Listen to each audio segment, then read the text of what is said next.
જો મિત્રો આપણે 11મા ધોરણના પહેલા પ્રકરણ સજીવ વિશ્વમાં હવે આ છેલ્લો મુદ્દો પાઠમાં શીખીને આપણે ચેપ્ટર પૂરું કરીએ. બહુ નાનું અને સહેલું પ્રકરણ છે. તમને જે કંઈ માહિતી આ 5 લેક્ચરમાં મળશે એ તમને પાઠને સમજવા અને સમજીને યાદ રાખવા માટે ઘણી પૂરતી છે. તો એમાં સૌથી પહેલાં આપણે આજે આ મુદ્દામાં જોઈએ વર્ગીકરણ વિદ્યાના સાધનો. ટેક્સોનોમીના અભ્યાસ માટેના ટૂલ્સ અથવા તો એઇડ, એને કહેવાય ટેક્સોનોમિકલ એઇડ. એઆઈડી મતલબ સાધનો, ટૂલ્સ. સાધનો મતલબ જેની મદદથી આપણા ટેક્સોનોમીનો અભ્યાસ, સજીવોના વિવિધ વર્ગો કે સમૂહનો અભ્યાસ કરવામાં સરળતા રહે, એને કહેવાય વર્ગીકરણ વિદ્યાના સાધનો. તો એમાં આ વિવિધ આપણે 4 સાધનોની વાત થોડી લાસ્ટ લેક્ચરમાં કરી હતી. 2 વનસ્પતિ અને 2 પ્રાણીઓ માટેના સાધનો કે જગ્યા છે, જેમાં એક છે વનસ્પતિ સંગ્રહાલય, એને આપણે ઇંગ્લિશમાં કહીએ છીએ હર્બેરિયમ અથવા હર્બેરિયા, એટલે વનસ્પતિ સંગ્રહાલય. એની અંદર વનસ્પતિનો સંગ્રહ જેના ઉપર કરવામાં આવે એને કહેવાય હર્બેરિયમ શીટ,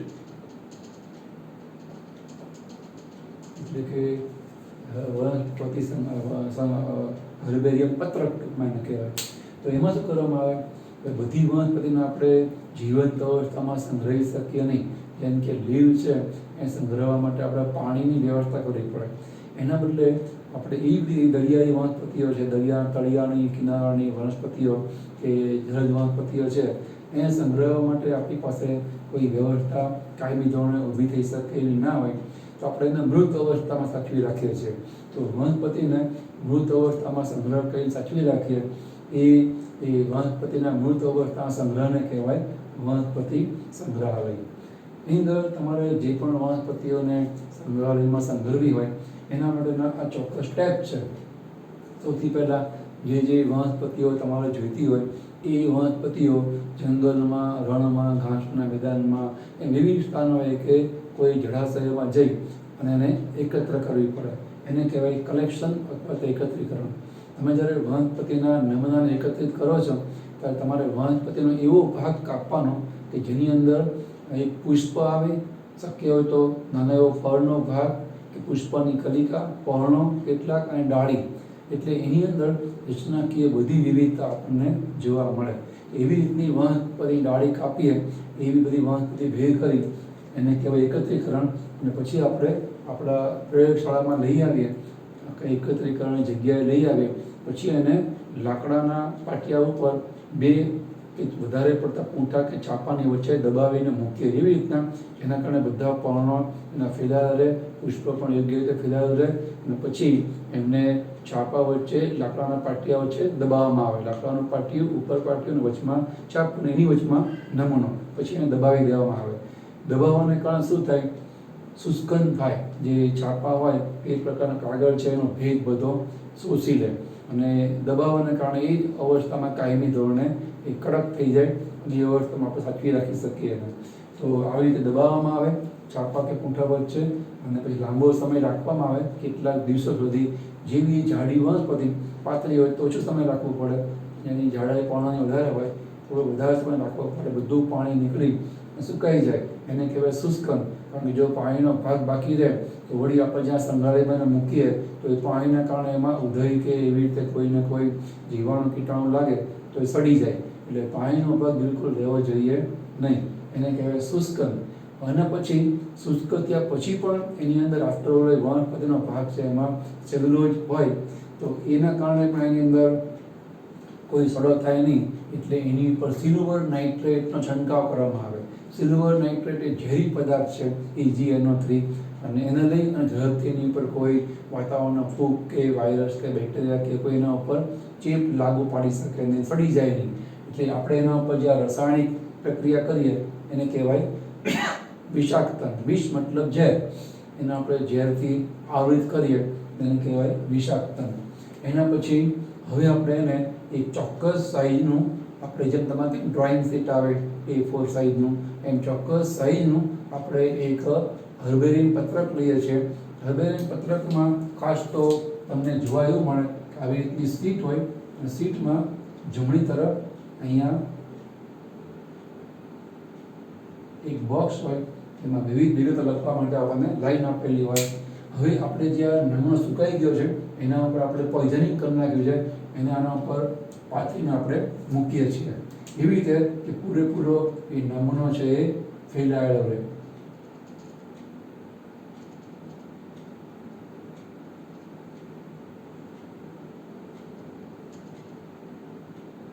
આવી રીતે હવે આના ઉપર એને આરોપિત કરવા માટે, માઉન્ટિંગ કરવા માટે હરવેરી પત્ર પર લગાવવું, એને આપણે દોરા વડે પણ લગાવી શકીએ. આવી રીતે એને સીવી લઈએ, દોરા વડે અહીંયા લગાવી દઈએ, અથવા ગ્લુ ટેગ ગુંદર જેવો પદાર્થ ફેવિકિક અથવા તો સાવર ટેપ પદાર્થ લગાવીએ, એને આરોપણ કરે કહેવાય. અને હવે અહીંયા સાઈડમાં જમણી બાજુએ આનું સંગ્રહ કરનારની જગ્યા, કઈ જગ્યાએ સંગ્રહ કર્યો છે એનું સ્થાન, કઈ જગ્યાએથી આપણે નમૂનો એ કલેક્ટ કર્યો છે એનું સ્થાન, પછી તારીખ, એનું કુળ, એનું પ્રાદેશિક નામ, એનું વૈજ્ઞાનિક નામ, એ સંગ્રહ કરનાર વ્યક્તિનું નામ, એની વિવિધ વિગતો લખવામાં આવે. એ જગ્યાનું નામ જ્યાંથી આપણે કલેક્ટ કરીએ છીએ, એ સિવાય એની તારીખ, પછી એનું સંગ્રહ કરનારનું નામ, એનું પ્રાદેશિક નામ, વૈજ્ઞાનિક નામ, એનું કુળ ને લખવામાં આવે. જેટલું અહીંયા સમાવેશ પામે એ બોક્સમાં આપણે વર્ણન લખીએ છીએ. અને આવા અસંખ્ય નમૂનાઓ એકત્રિત થાય હરવેરી પત્રકો પછી એને એના સૃષ્ટિ, પછી વિભાગ, પછી સમુદાય, ગોત્ર, પ્રજાતિ પ્રમાણે અલગ અલગ ગોઠવે. જેમ કે એક રૂમમાં બધા એક દળી જ હોય, બીજા રૂમમાં બધા દ્વિદળી હોય, એક રૂમમાં વળી ક્યાંક આપણને અનર્બિતધારીઓ જોવા મળે, તો તમે એને ગોઠવણી કરી કહેવાય. વર્ગીકરણ મતલબ ગોઠવણી, મતલબ એરેન્જમેન્ટ. એ રીતે કહો કે અભ્યાસ કરનારને એમાં સરળતા રહે. અને છેલ્લે એક વસ્તુ આવે એ છે ફ્યુમિગેશન, એટલે કે પરિરક્ષણ.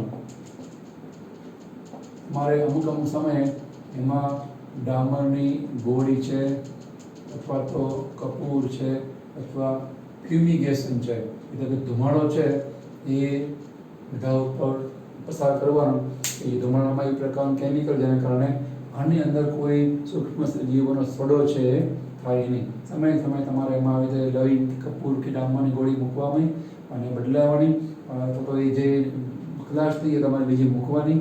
અને અમુક અમુક સમય ફ્યુમિગેશન, ધુમાડાથી પણ તમારે ટ્રીટમેન્ટ કરવાની. એને આપણે પરિરક્ષણ કર્યું કહેવાય, પ્રિઝર્વેશન કર્યું કહેવાય. લાંબો સમયે સારા રહે, એમાં કોઈ સડો છે એ થાય નહીં. તો આવી રીતે આપણે વનસ્પતિઓને મૃત અવસ્થામાં જે સંગ્રહીએ એને કહેવાય વનસ્પતિ સંગ્રહાલય.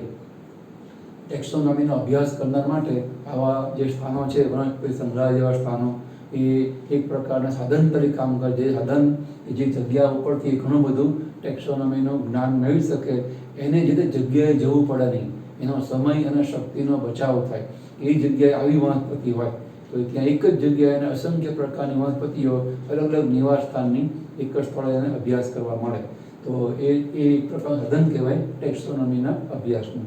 એમ આ વનસ્પતિની મૃત અવસ્થાની વાત છે, એમ વનસ્પતિને જીવંત અવસ્થામાં પણ સંગ્રહી શકાય. એને કહેવાય બોટાનિકલ ગાર્ડન અથવા તો વનસ્પતિ ઉદ્યાન. આપણે અહીંયા ગુજરાતની અંદર સાપુતારા તરફ જઈએ તો વચમાં આપણને એક મોટો બોટની ગાર્ડન જે જોવા મળે, વઘઈ નામ છે, જગ્યાનું નામ વઘઈ.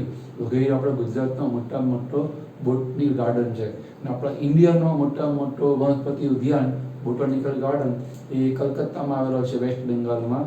તો આવી રીતે જેને કે નેશનલ બોટાનિકલ ગાર્ડન, રાષ્ટ્રીય વનસ્પતિ ઉદ્યાન, એ આપણા દેશનો મોટામાં મોટો વિસ્તારની દૃષ્ટિએ એ વનસ્પતિ ઉદ્યાન છે. એમાં ભાતની અલગ અલગ પ્રકારની જીવંત વનસ્પતિઓ ઉગાડેલી હોય. જેમ કે કેક્ટસ છે, એની પ્રકારનું વાતાવરણ જોઈએ. પછી જે ફર્ન છે, ત્રિઅંગી વનસ્પતિ છાયાપ્રિય હોય તો ત્યાં ફર્નરી ઊભી કરે, એવી રીતે કેક્ટસ હાઉસ ઊભું કરે. એવી રીતે જલજ વનસ્પતિ માટે આર્ટિફિશિયલ આના માટે કેટલાય તળાવો ત્યાં ઊભા કર્યા હોય. એવી રીતે જે વનસ્પતિને પાનખરની વનસ્પતિ પ્રકારનું વાતાવરણ છે ઊભું કરી અને બહુ મોટો ઉદ્યાન હોય, જેમાં વિવિધ પ્રકારના રહેઠાણો ઊભા કરી અને એની અનુરૂપ વનસ્પતિ ત્યાં ઉગાડવામાં આવે. જે જીવંત અવસ્થામાં હોય તો એ પણ એક પ્રકારની આપણા માટે ટેક્સોનોમીનો અભ્યાસ કરનાર માટે ખુલ્લી કિતાબ જેવું કહેવાય. એને કહેવાય વનસ્પતિ ઉદ્યાન. એના કેટલાક ઉદાહરણો આપણે હમણાં તમને બતાવું છું સ્ક્રીન ઉપર, તમને વધારે ખ્યાલ આવશે કયા કયા પ્રકારના વનસ્પતિ ઉદ્યાનો આપણને ક્યાં ક્યાં દેશ વિદેશમાં જોવા મળે છે. એના પછી વાત આવે પ્રાણીઓની. પ્રાણીઓ છે એમાં આની જેમ મૃત અને જીવંત અવસ્થામાં અભ્યાસ કરી શકાય એ પ્રકારે આવા બે સાધનો આપણને મળે છે. એક છે મ્યુઝિયમ, એમાં પ્રાણીઓ મૃત અવસ્થામાં સંગ્રહીએ છીએ, અને દરેક વખતે બધા પ્રાણીઓનો આપણે જીવંત અવસ્થામાં અભ્યાસ કરવા માટે સંગ્રહ કરી શકીએ નહીં, કારણ કે એ બધી રીતે આપણને પરવડે નહીં. એનું રહેઠાણ એ પ્રકારનું જોઈએ, એમને જીવંત અવસ્થામાં રાખવા માટે વન્ય પ્રાણીઓ એ ડેન્જરસ પણ હોઈ શકે છે, આપણા જીવનું જોખમ પણ હોઈ શકે છે. એવા બધા પ્રાણીઓ કે સિંહ, વાઘ એ પ્રાણીઓ છે એને આપણે મૃત અવસ્થામાં સાચવીએ છીએ, જેને આપણે કહીએ છીએ મ્યુઝિયમ. જે નાના નાના પ્રાણીઓ હોય, દરિયાઈ પ્રાણીઓ, એને કાયમી ધોરણે આપણે સંગ્રહાલયની જેમ રાખી શકીએ નહીં, એની કાયમી વ્યવસ્થા દરિયાઈ પાણી જેવી વ્યવસ્થા ઊભી કરી શકીએ નહીં. એ બધા પ્રાણીઓને મૃત અવસ્થામાં આપણે નાના બરણીમાં અથવા શીશામાં રાખીએ છીએ. ચોક્કસ પ્રકારનો જે પ્રિઝર્વેટિવ પ્રવાહી હોય એમાં મોટે ભાગે તમે લોકો લેબમાં જોશો, હાયર સેકન્ડરી તમે 11માં આવે છો, તમને હવે પ્રયોગશાળામાં જવાનું આવશે, ત્યાં તમને બાયોલોજી લેબમાં ઘણા બધા નમૂનાઓ જોવા મળશે. કપબોર્ડમાં કે ત્યાં જે કંઈ ઘોડો કે રેક ગોઠવાયેલો હોય એટલે તમને નમૂનાઓ જોવા મળે, નાના લાંબા નળાકાર શીશા જેવા પાત્રોની અંદર. તો એની અંદર જે પ્રવાહી હોય એકચ્યુઅલી પાણી નથી, એ પ્રવાહીમાં ફોર્માલ્ડિહાઇડ હોય અથવા ફોર્મેલિન હોય કે જેમાં કદી કોઈ સ્ટ્રો લાગે નહીં. તો જે કંઈ નમૂનાઓ જવાના પ્રાણી વનસ્પતિઓના એ આપણે એમાં મૂકી દીધા, જેમ કે અળસિયું છે, જળો છે, દેડકો છે, એ મૂકી અને પછી એમાં પાણી ભરી, એ પાણી મતલબ આ પ્રિઝર્વેટિવ ફોર્મેલિન, પછી એને સીલ કરી દેવામાં આવે. એ નમૂનાને વર્ષો વર્ષ કંઈ ના થાય, કારણ કે ફોર્મેલિન છે એમાં કોઈ સૂક્ષ્મ સજીવોને ઉછરવા જ દેશે નહીં. તો એ વર્ષો સુધી આપણને 30, 40, 50, 60 વર્ષ સુધી નમૂનાને કંઈ વાંધો આવે નહીં. અથવા પતંગિયા જેવા જે પાતળા કદમાં નાના એવા પ્રાણીઓ છે, એને આપણે પિન મારીને, જે સ્લાઇડ હોય કે કાર્ડબોર્ડને આપણે પિન મારી ચોંટાડી અને આપણે એનું એવી રીતે મ્યુઝિયમમાં સંગ્રહ કરીએ છીએ.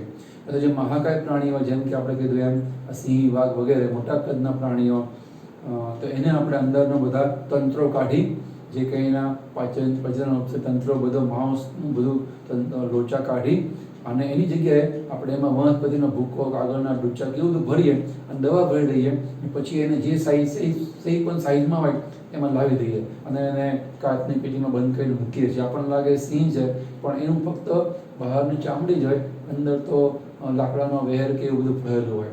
એને સ્ટફિંગ કહેવાય. બધા તંત્રો કાઢી નાખ્યા પછી જે વળી પાછું એને લાકડાનો ભૂકો ભરી એ શેપમાં લાવવું, એને ફૂલાવવું, એને આપણે કહીએ છીએ સ્ટફિંગ.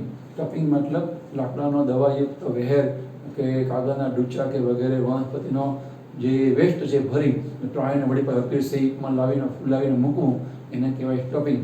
તો આવી રીતે વનસ્પતિ સંગ્રહાલયની જેમ મ્યુઝિયમની અંદર આપણે પ્રાણીઓને આવી રીતે વિવિધ પ્રકારના પ્રાણીઓને મૃત અવસ્થામાં મૂકીએ છીએ. એનું પણ આપણે એવી રીતે ગોઠવણી કરીને મૂકીએ, ક્લાસિફિકેશન કરીને મૂકીએ કે અલગ અલગ પ્રકારના સજીવો અલગ અલગ જગ્યા પર જોવા મળે. એક જ પ્રકારના એક જ જગ્યાએ જોવા મળે, બીજી પ્રકારમાં એનો ઘોડો વિભાગ કે રૂમ છે એ બદલાઈ જાય. તો એની ગોઠવણી કરવામાં આવે, એના કારણે ટેક્સોનોમીનો અભ્યાસ કરનારને એ મ્યુઝિયમમાં સરળતા રહે. એ સિવાય મ્યુઝિયમ પણ ઘણા બધા છે, તમે ઘણા બધા મ્યુઝિયમ છે જોશો. આપણે હમણાં એની યાદી તમને બતાવું છું. મ્યુઝિયમ પણ ઘણા બધા હોઈ શકે છે. એના પછી જીવંત અવસ્થામાં પ્રાણીનો અભ્યાસ કરવા માટે જોવા મળે પ્રાણી સંગ્રહાલય. આ મ્યુઝિયમની ઘણી વખત પ્રાણીઓના કંકાલ તંત્રનો પણ સંગ્રહ કરવામાં આવે, હાડપિંજરનો પણ સંગ્રહ કરવામાં આવે. સ્કૂલ લેવલે મ્યુઝિયમ એ નાનું હોય, તમારા સ્કૂલમાં પ્રયોગશાળામાં 100-200 નમૂનાઓ હોય. કોલેજ લેવલ જાઓ તમને હજારો નમૂના જોવા મળે. એમનું મ્યુઝિયમ થોડું વધારે સમૃદ્ધ હોય, રિસર્ચ લેવલ એનાથી પણ સમૃદ્ધ હોય. પણ ટૂંકમાં એ મ્યુઝિયમમાં આપણે મૃત અવસ્થામાં પ્રાણીઓનો ટેક્સોનોમિકલ પોઈન્ટ ઓફ વ્યૂ એટલે કે વર્ગીકરણ વ્યવસ્થાના દૃષ્ટિકોણથી આપણે એનો અભ્યાસ કરીએ છીએ. અને જીવંત પ્રાણીઓના સંગ્રહને કહેવાય પ્રાણી સંગ્રહાલય. અમદાવાદની અંદર કાંકરિયામાં પ્રાણી સંગ્રહાલય છે, પછી જુનાગઢમાં જે સફારી છે પ્રાણી સંગ્રહાલય, સક્કરબાગ, એવી રીતે અલગ અલગ જગ્યાએ મોટા મોટા તમને પ્રાણી સંગ્રહાલયો જોવા મળે. એની પણ તમને યાદી હમણાં બતાવું છું. તો એમાં આપણે જીવંત પ્રાણીઓને એના રહેઠાણને અનુરૂપ કૃત્રિમ રહેઠાણ બનાવવામાં આવે. કૃત્રિમ એવું જંગલ અથવા મગર કે માટલી ઘર કે મગર ઉછેર કેન્દ્ર, મગર હાઉસ, પછી એવી રીતે પક્ષીઓનો વિભાગ, એવી સાપોનો વિભાગ, સર્પેન્ટરી, સર્પગૃહ, અલગ અલગ પ્રકારના પ્રાણીઓના જરૂરિયાત પ્રમાણે નિવાસસ્થાન ઊભા કરી અને મોટું પ્રાણી સંગ્રહાલય ઊભું કરવામાં આવે. કદાચ તમે અત્યાર સુધીમાં કેટલાક પ્રાણી સંગ્રહાલયની મુલાકાત લીધી હશે. ગાંધીનગરમાં જે અરણોદ્યાન છે નેશનલ પાર્ક, એમાં પણ તમને મગર કેન્દ્ર, પક્ષી કેન્દ્ર, પ્રાણીઓનો વિભાગ એવું તમને ઘણું બધું જોવા મળે. તો ટૂંકમાં એને કહેવાય પ્રાણી સંગ્રહાલય. એમાં આપણે જીવંત અવસ્થામાં પ્રાણીઓનો સંગ્રહ છે એ કરીએ છીએ. તો આ બધા એ ક્લાસિફિકેશનનો એટલે કે ટેક્સોનોમીનો અભ્યાસ કરવા માગતા વ્યક્તિઓ માટેની એ એક પ્રકારની સાધન અથવા સહાયક માહિતી કહેવાય. એટલે આપણે એને કહીએ છીએ સાધન. બરાબર. એ સિવાય છેલ્લે આપણને એક પ્રકારનો પાઠમાં આપે છે વર્ગીકરણની ચાવીઓ. એટલે શું કે તમે જ્યારે કોઈ પણ સજીવોનું કરો છો વર્ગીકરણ, તો એની અંદર વિવિધ પ્રકારની વ્યવસ્થા હોય. જેમ કે એમાં આપણને 4 વસ્તુ આપી છે: વનસ્પતિ પ્રાણીઓની યાદી, જેને ફ્લોરા અને ફૌના કહેવાય, પરિચય પુસ્તિકા, મેન્યુઅલ, લઘુ પુસ્તિકા, મોનોગ્રાફ અને પદ્ધતિસરની સૂચિઓ, એને કહેવાય કેટાલોગ. એટલે શું? તમે એનો થોડો અર્થ આપ્યો છે કે વનસ્પતિના નિવાસ સ્થાન, કુદરતી નિવાસ સ્થાન અને એના વિતરણ વ્યવસ્થાને લગતું જે વાસ્તવિક વર્ણન હોય એને કહેવાય ફ્લોરા અને ફૌના. એની અંદર વ્યવસ્થા કેવી હશે? તો માનો કે તમારે કોઈ વનસ્પતિને ઓળખવી છે, તો એમાં એવું આપેલું કે એમાં પુષ્પોની અંદર દળપત્રો યુક્ત છે કે મુક્ત છે. આ બે વિરોધાભાસી લક્ષણો તમારી સામે મૂકે. તમે કહો આની અંદર જે પુષ્પ છે એની પાંખડી છૂટી છે, મુક્ત છે, તો યુક્ત વાળું જવા દેવાનું, મુક્તમાં આગળ જવાનું. તો કે એની અંદર ફળ જો એની અંદર બીજાવરણ છે કે નહીં, બીજાવરણ હોય તો આવૃત બીજધારી, બીજાવરણ ના હોય તો અનાળ બીજધારી. એના બે એની અંદર બીજાવરણ નથી તો અનાળ બીજધારીમાં આપણને મૂકવામાં થાય. બીજાવરણ છે તો આવૃત બીજધારીમાં આપણને એ જોવા મળે. એની અંદર પછી પુષ્પ છે કે નહીં, સપુષ્પી કે અપુષ્પી. તો પુષ્પ હોય તો જ તેની અંદર આવી રીતે એ મુક્ત દળપત્રો ધરાવે છે, અને પુષ્પ હોય તો ફળ અને બી હોય, સપુષ્પીમાં આવે. એમ તમને ધીમે ધીમે એવી રીતે વિરોધાભાસી લક્ષણો બે ના કપલ આપતા જાય. કપલ મતલબ યુગમાં કહો કે જેમાં એક કેન્સલ થાય, એક આપણને અંદર જોવા મળે. એ વિરોધી લક્ષણો આપણને કોઈ દી એક વનસ્પતિને જોવા મળે. એમ કરતાં કરતાં છેવટે તમે એવી જગ્યાએ પહોંચો કે તમને ખબર પડે કે આપણી વનસ્પતિ એ આ પ્રકારની વનસ્પતિ, આ કુળની, આ એનું પ્રજાતીય નામ છે, આ જાતીય નામ છે. એમ એને કહેવાય એની ઓળખ ચાવી. જ્યારે તમે કોલેજ લેવલનો અભ્યાસ કરો ત્યારે તમારે આવો બધો અભ્યાસ કરવાનો આવશે કે તમને આપેલું પ્રાણી કે વનસ્પતિને ઓળખવા માટે બધા લક્ષણો આપે. આવું છે કે આવું છે, આવું છે. તમારે કેમિસ્ટ્રીમાં એવું આવે, તમને આપેલો અજાણા પ્રકારનો પદાર્થ પ્રવાહી ઘન સ્વરૂપનો, એને ઓળખવા માટે તમારે વિવિધ ટેસ્ટ કરવાના. એમાં તમે વિવિધ પ્રકારના વિરોધાભાસી ટેસ્ટ કરો છો. જ્યોત કસોટી કરો, લીલી જ્યોત આવે છે કે ધુમાડાવાળી, ધુમાડા વગરની જ્યોત, ધુમાડાવાળી જ્યોત આ પ્રકાર છે, ધુમાડા વગરની તો આ પ્રકારનો એરોમેટિક કે એલિફેટિક પદાર્થ છે. એમ અહીંયા પણ વનસ્પતિઓની જે વર્ણનની વિરોધાભાસી લક્ષણોની યાદી હોય એને કહેવાય ફ્લોરા, અને પ્રાણીઓના આવા લક્ષણોની યાદી એને કહેવાય ફૌના. તમે એ લક્ષણો પ્રમાણે ઓળખતા જાઓ તો તમે કોઈ પણ પ્રાણી છે એની ઓળખ છે એ થાય. એને કહેવાય ઓળખ ચાવી. એવી રીતે પરિચય પુસ્તિકા, મેન્યુઅલની અંદર જે તે વિસ્તારની વનસ્પતિની આપણને માહિતી આપેલી હોય. જે તે વિસ્તારની, આખા દુનિયાની બધી વનસ્પતિઓ પ્રાણી માહિતી ના હોય. મેન્યુઅલ એટલે નાની પ્રકારની પુસ્તિકા, એનાથી નાની પુસ્તિકા એને કહેવાય મોનોગ્રાફ, લઘુ પુસ્તિકા. એમાં કોઈ એક જ વર્ગની આપણને માહિતી જોવા મળે. અહીંયા કોઈ વિસ્તારની જોવા મળે, બધી પ્રકારની જાતિઓ પણ વિસ્તારમાં જોવા મળે. અને આ લઘુ પુસ્તિકા તો કોઈ એક વર્ગની જ આપણને, જેમ કે એકદળી વર્ગ એ વિસ્તારમાં જોવા મળતા એકદળી વર્ગની વનસ્પતિઓની માહિતી હોય. કોઈ એક વર્ગની આપણને માહિતી લઘુ પુસ્તિકામાં જોવા મળે. એમ પદ્ધતિસરની સૂચિઓ એટલે કેટાલોગ, એમાં જે તે વિસ્તારની વનસ્પતિને આપણને નામાવલી યાદી જોવા મળે કે અહીંયા આટલી પ્રકારની કુળની વનસ્પતિઓ જોવા મળે, કે આટલા પ્રકારની ગોત્રની વનસ્પતિઓ જોવા મળે. એને કહેવાય સૂચિ, નામાવલી. એ પ્રકારની આપણને આની અંદર માહિતી છે મળે. તો આ બધી છે એ જે તે વિસ્તારની વનસ્પતિઓની ઓળખ માટેની ઓળખ ચાવીઓ કે આઈડેન્ટિફિકેશન કીઝ કહેવાય. જ્યાં દ્વારા આપણે જે તે વિસ્તારની અજાણી વનસ્પતિ કે અજાણા પ્રાણીઓને આપણે ઓળખી શકીએ છીએ. તો અહીંયા આપણે વર્ગીકરણ વિદ્યાના સાધનો સાથે પાઠનો છેલ્લો મુદ્દો પણ પૂરો કર્યો. હવે એકચ્યુઅલી અહીંયા આપણને જે કંઈ પ્રાણી સંગ્રહાલય, વનસ્પતિ સંગ્રહાલય વગેરેના જે ઉદાહરણો છે એવું તમને ટેક્સ્ટની અંદર બતાવું છું. એ સાથે આપણે ત્યાં આપણું પ્રકરણ છે પૂરું કરીએ છીએ.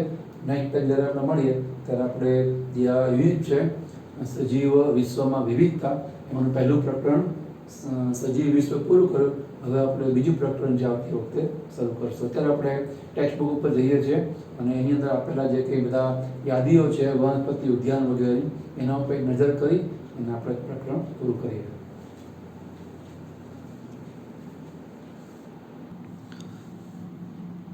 જો આપણી સામે અહીંયા હર્બેરિયા એટલે કે વનસ્પતિ સંગ્રહાલયની યાદી આપણને આપેલી. તમે એમાં ધ્યાનથી જુઓ તો પહેલા ક્રમમાં છે મ્યુઝિયમ ઓફ નેચરલ હિસ્ટોરી, જે આપણને ફ્રાન્સના પેરિસમાં જોવા મળે. એ સિવાય બીજા ક્રમમાં છે British museum of royal botanical garden, એ આપણને ઇંગ્લેન્ડમાં જોવા મળે. ક્યુ એ વિશ્વનો મોટામાં મોટો વનસ્પતિ સંગ્રહાલય છે. આ જે British museum of royal botany garden, એને આપણે રોયલ ક્યુ તરીકે પણ ઓળખીએ છીએ. તો એ ઇંગ્લેન્ડમાં આવેલો રોયલ ક્યુ ગાર્ડન એ વિશ્વનો મોટામાં મોટો ગાર્ડન છે. એ સિવાય આપણો ભારતનો મોટો ગાર્ડન એ આ ત્રીજા ક્રમમાં સેન્ટ્રલ નેશનલ હર્બેરિયા, એ છે કોલકાતામાં આવેલો સંગ્રહાલય. બરાબર. ચોથા ક્રમમાં છે herbarium of forest research institute, એ આપણા ભારતમાં દહેરાદૂનમાં આવે છે. અને એ સિવાય વડોદરાની અંદર આપણને જોવા મળે છે herbarium department of botany MS university, Maharaja Sayajirao university, ટૂંકમાં એને કહેવાય MS યુનિવર્સિટી, એ 5મા ક્રમમાં છે. તો આ બધા વિવિધ ક્રમના આપણને જોવા મળતા વનસ્પતિ સંગ્રહાલયો છે, જેને ઇંગ્લિશમાં કહેવાય હર્બેરિયા. એટલે આ વિવિધ પ્રકારના હર્બેરિયા અને સામે એનું પ્લેસ એટલે કે સ્થાન આપેલું છે. એ તમને ખાસ તો MCQમાં કામ લાગે. આ વિવિધ પ્રકારની જગ્યાના જે બધા અલગ અલગ હર્બેરિયા છે એ તમને એની અંદર કામ લાગે. તો આ થઈ વનસ્પતિ સંગ્રહાલયની હર્બેરિયાની યાદી. હવે આપણે જોઈએ વનસ્પતિ ઉદ્યાનની યાદી. કઈ કઈ જગ્યા આપણને કયા કયા નામયુક્ત વનસ્પતિ ઉદ્યાન એટલે કે બોટાનિકલ ગાર્ડન છે જોવા મળે છે. જો અહીંયા આપણી સામે વિવિધ પ્રકારના વનસ્પતિ ઉદ્યાન એટલે કે બોટનિકલ ગાર્ડનના નામની યાદી છે. 6 નામ આપણને આપ્યા છે. એમાં એક છે રોયલ બોટાનિકલ ગાર્ડન, ઇંગ્લેન્ડનો ક્યુમાં આવેલો. આપણે હમણાં જ જોયું ઇંગ્લેન્ડના ક્યુમાં આવેલો રોયલ ક્યુ હર્બેરિયા પણ મોટામાં મોટો છે. અહીંયા પણ આ રોયલ બોટાનિકલ ગાર્ડન ઇંગ્લેન્ડમાં ક્યુમાં આવેલો એ મોટામાં મોટો વનસ્પતિ ઉદ્યાન છે. એ સિવાય બીજા ક્રમમાં આપણને આપ્યું છે ન્યૂયોર્ક બોટાનિકલ ગાર્ડન. એ તો એના નામથી તમને ખબર પડી જાય ક્યાં આવેલો છે. ન્યૂયોર્કમાં યુનાઇટેડ સ્ટેટ્સ ઓફ અમેરિકા, USAમાં જોવા મળે છે. એના પર ત્રીજા ક્રમમાં છે Indian botanical garden Shibpur, કલકત્તામાં exact શિબપુરની અંદર આપણો આ ઇન્ડિયન બોટાનિકલ ગાર્ડન છે એ આવેલો છે. એના પછી ચોથા ક્રમે આવે છે નેશનલ બોટાનિકલ રિસર્ચ ઇન્સ્ટિટ્યૂટ, એ આપણે ઉત્તર પ્રદેશમાં UPમાં લખનૌની અંદર જોવા મળતો વનસ્પતિ ઉદ્યાન છે. 5મા ક્રમમાં પણ જોવા મળે લોઇડ બોટાનિકલ ગાર્ડન, જે દાર્જિલિંગમાં જોવા મળે, જે વેસ્ટ બેંગાલમાં આવેલું છે. તેની અંદર આપણને જોવા મળે લોઇડ બોટાનિકલ ગાર્ડન. છેલ્લે એક એક્ઝામ્પલ આપણને આપ્યું છે આપણા ગુજરાતનું, એ છે બોટાનિકલ ગાર્ડન વઘઈ, જે મેં તમને હમણાં વાત કરી કે સાપુતારા ફરવા જાઓ તો સુરતથી સાપુતારાની વચમાં આ વઘઈ આવે. એ ડાંગ જિલ્લાનું ગુજરાતનું વઘઈ ગામ છે. ત્યાં તમને સરસ મજાનો બોટાનિકલ ગાર્ડન છે એ જોવા મળે. તો આ બધા વિવિધ પ્રકારના થયા બોટાનિકલ ગાર્ડન. હવે એ સિવાય એક બીજો મુદ્દો આપણે બાકી રહી ગયો છે, એના ઉપર એક ધ્યાન આપણે નાખી દઈએ, પછી આપણે આપણા ચેપ્ટરની પૂર્ણાહુતિ કરીએ.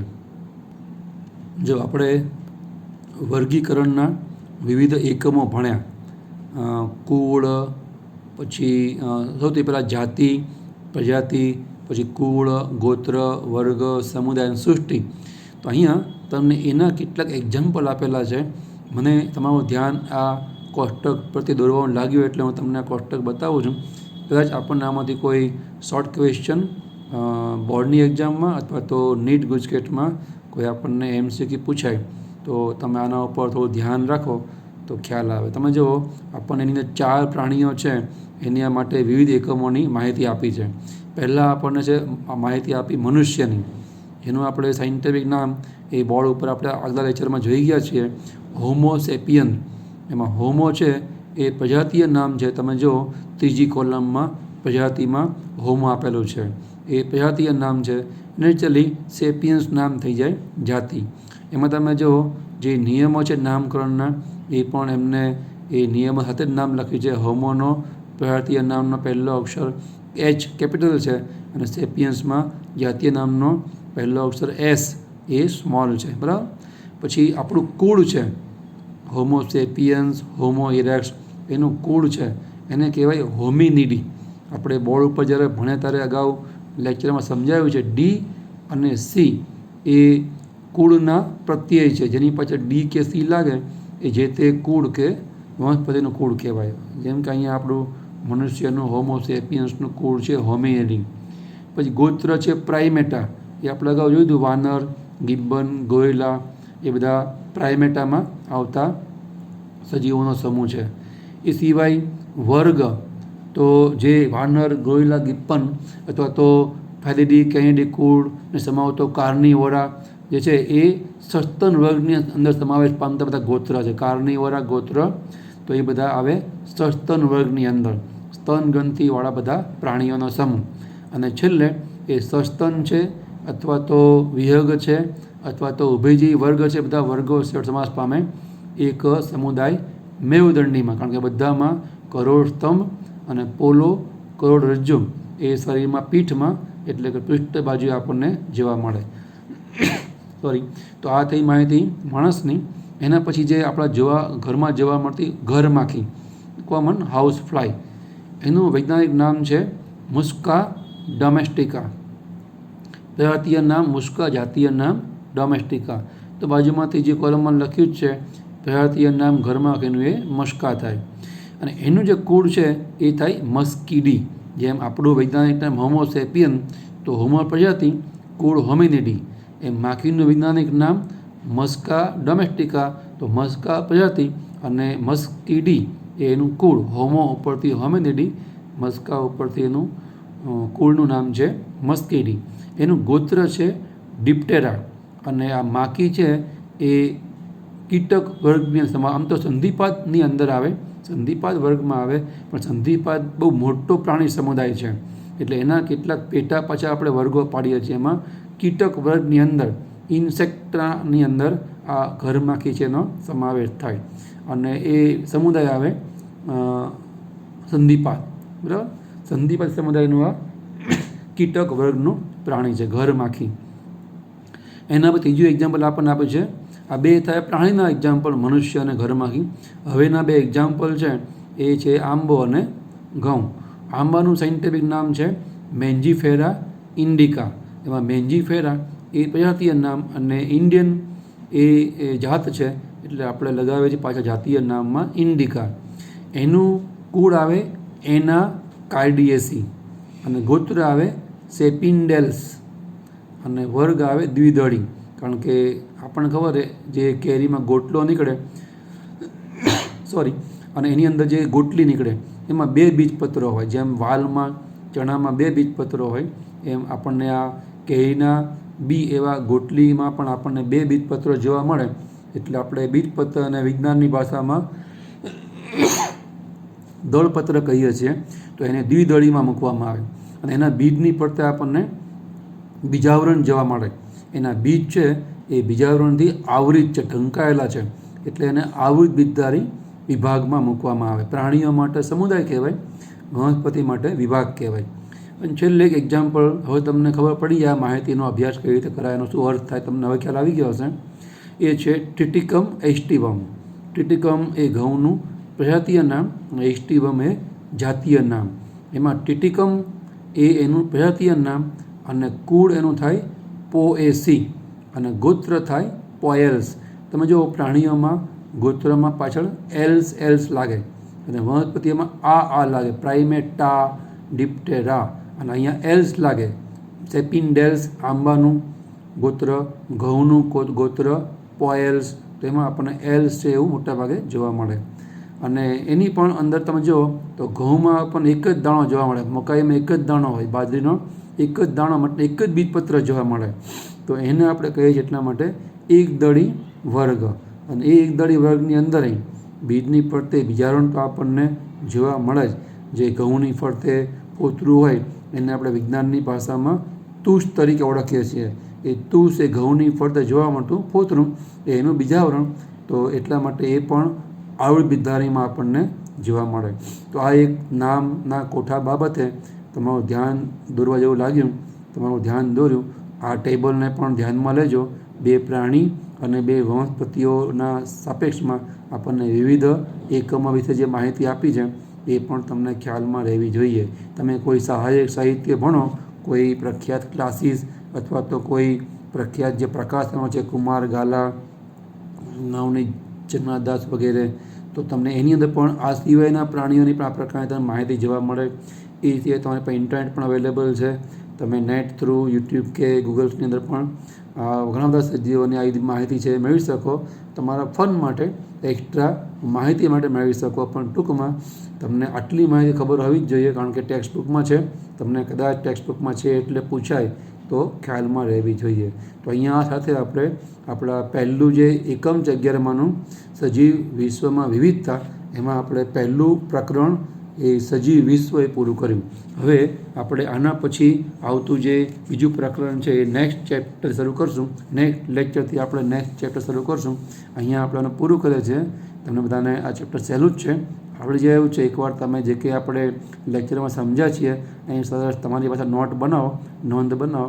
તમને આરામથી ચેપ્ટર છે એનો કોઈ પણ પ્રશ્ન સોલ્વ કરતા આવડશે. તો નેક્સ્ટ ટાઈમ આપણે નેક્સ્ટ લેક્ચરમાં મળીએ અને બીજા પ્રકરણની એ વખતે શરૂઆત છે એ કરીશું.